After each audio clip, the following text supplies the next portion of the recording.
Welcome back. We're now inside of YouTube Studio. We're going to go to the Create button. What we're then going to do is to go to this area that says Go Live. That's going to bring us into our live streaming area. What we're going to do is we're going to schedule our live stream for the time in which we are going to go live inside of our Skool account. So we're going to schedule our stream. And we're going to set up our stream. Now, for the sake of this video, we're not going to go through the entire setup process for doing a live video. What you'll want to do is you'll want to get the share link. You want to grab that share link.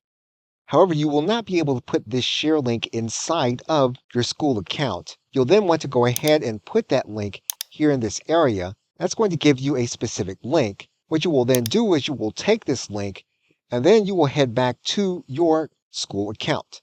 And your live stream will be added. And so your scheduled live stream is then added to your course. And when you go live, individuals will be able to watch your live stream from inside your Skool account.